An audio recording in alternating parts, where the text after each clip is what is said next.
Hello दोस्तों, कैसे हैं आप सब। मैं हूं ललित और आज की वीडियो में मैं आपको भारत की नई शिक्षा नीति के बारे में बताने वाला हूं।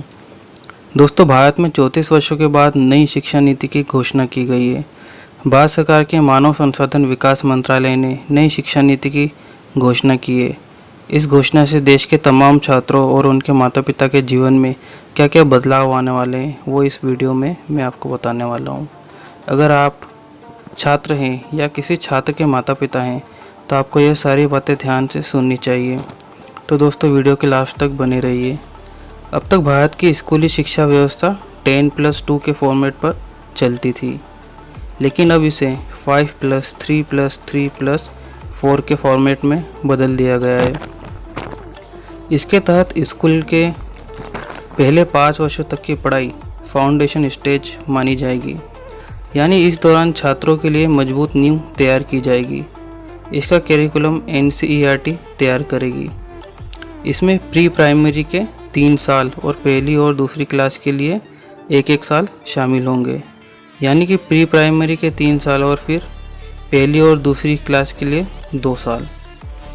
इसके तहत खेलकूद और अन्य गतिविधियों के तहत पढ़ाई कराई जाएगी। इन क्लासेस के लिए अब पढ़ाई का लोड पहले जितना नहीं होगा। तो दोस्तों, अब जो 2021 से नए छोटे बच्चे स्कूल जाएंगे वो बहुत किस्मत वाले होंगे क्योंकि हमारे समय में तो यह फैसिलिटी थी ही नहीं, पर अब आने वाले बच्चे इनका लाभ उठा पाएंगे। इसके बाद अगले 3 साल यानी कि तीसरी कक्षा से 5वीं कक्षा तक की पढ़ाई के दौरान बच्चों को भविष्य के लिए तैयार किया जाएगा। इसके तहत छात्रों का परिचय विज्ञान, गणित, कला, सामाजिक विज्ञान जैसे विषयों से करवाया जाएगा। इसके अगले 3 साल मिडिल स्टेज माने जाएंगे। इसमें कक्षा 6 से लेकर कक्षा 8 तक के छात्र शामिल होंगे। इसमें छात्रों को तय सिलेबस के अंतर्गत पढ़ाया जाएगा और इसके बाद 9वीं से 12वीं तक के कक्षा वाले 4 वर्षों की स्टेज होगी। इसके तहत छात्रों में किसी सब्जेक्ट को लेकर गहरी समझ पैदा की जाएगी और उन्हें लाइफ में बड़े गोल निर्धारित करने के लिए प्रेरित किया जाएगा। और दोस्तों, अब स्कूल से स्ट्रीम सिस्टम ख़त्म हो जाएगा। स्ट्रीम सिस्टम मतलब यह कि अगर आर्ट्स का कोई छात्र फिजिक्स की पढ़ाई करना चाहता है तो अब वो ऐसा कर पाएगा, और अगर कॉमर्स का कोई छात्र इतिहास में पढ़ाई करना चाहता है तो वो ऐसा कर सकता है। और इसके लिए अलग अलग सब्जेक्ट का एक कलेक्शन तैयार किया जाएगा और आपको उस कलेक्शन से ही अपने फेवरेट सब्जेक्ट को सिलेक्ट करना होगा। यानी कि अगर साइंस के छात्र को इतिहास में रुचि है और उसके कलेक्शन में यह दोनों सब्जेक्ट शामिल हैं, तभी छात्र इनकी स्टडी एक साथ कर सकता है। हालांकि अभी इस पर पूरा स्पष्टीकरण आना बाकी है। हमारे समय में तो ऐसा नहीं होता था। अगर आप आर्ट्स के हैं तो आप साइंस नहीं पढ़ सकते, और अगर आप बायोलॉजी के हैं तो आप कॉमर्स नहीं पढ़ सकते हैं। और एक नई गाइडलाइन ये जारी हुई है कि अब 5वीं तक की पढ़ाई मातृभाषा स्थानीय भाषा में होगी, यानी कि हिंदी, उर्दू या संस्कृत जो भी आपकी स्थानीय भाषा है उस भाषा में यह पढ़ाई होगी, और अंग्रेजी में पढ़ाई कंपलसरी नहीं होगी। अंग्रेजी मात्र एक विषय के तौर पर पढ़ाएंगे, यानी कि स्कूलों का ज़बरदस्ती अंग्रेजी पढ़ाने का दौर अब खत्म हो जाएगा।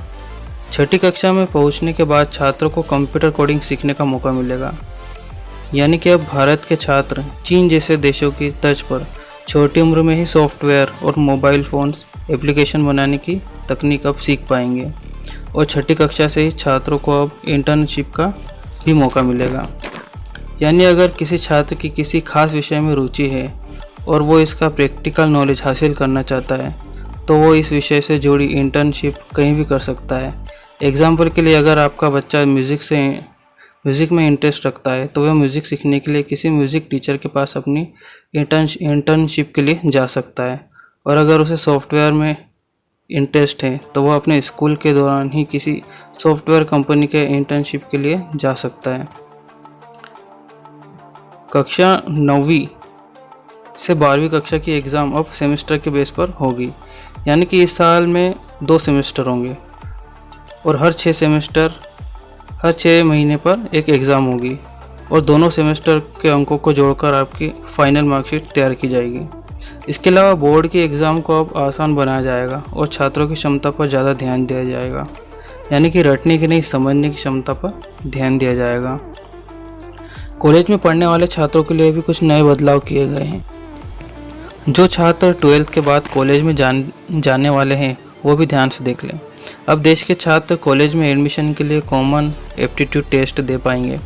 इसका मतलब ये है कि अगर 12वीं की बोर्ड एग्ज़ाम में आपके अच्छे मार्क्स नहीं आए हैं या आपके मार्क्स इतने नहीं आए कि आपको कट ऑफ परसेंटेज के आधार पर सीधे किसी कॉलेज में एडमिशन मिल पाए, तो आप कॉमन एप्टीट्यूड टेस्ट भी दे सकते हैं और फिर इस टेस्ट में आपके प्रदर्शन को आपकी 12वीं की कक्षा के मार्क्स के साथ जोड़ दिया जाएगा और उस आधार पर आपको आपके मनपसंद कॉलेज में एडमिशन मिल जाएगा।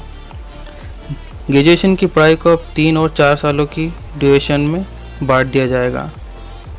पहले अगर आप कॉलेज की पढ़ाई बीच में ही छोड़ देते थे तो आपको ग्रेजुएशन की डिग्री नहीं मिलती थी।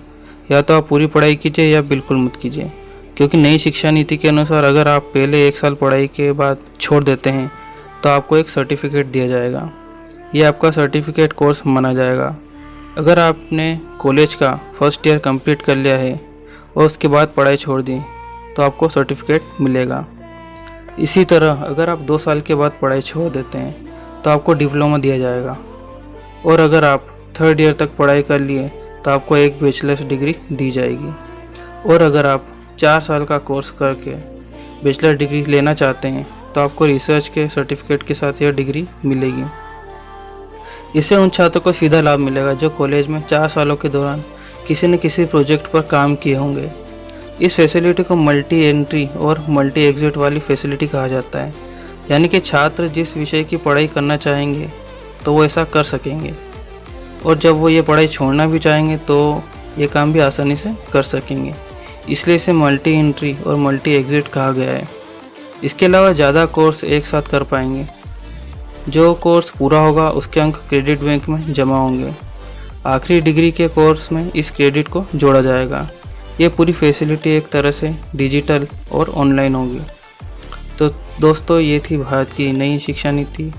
आज के लिए बस इतना ही। मिलते हैं नेक्स्ट वीडियो में एक नई जानकारी के साथ। अगर आपको वीडियो वाकई अच्छा लगा हो तो इसे ज़्यादा से ज़्यादा शेयर करें और हमारे चैनल को सब्सक्राइब करना ना भूलें।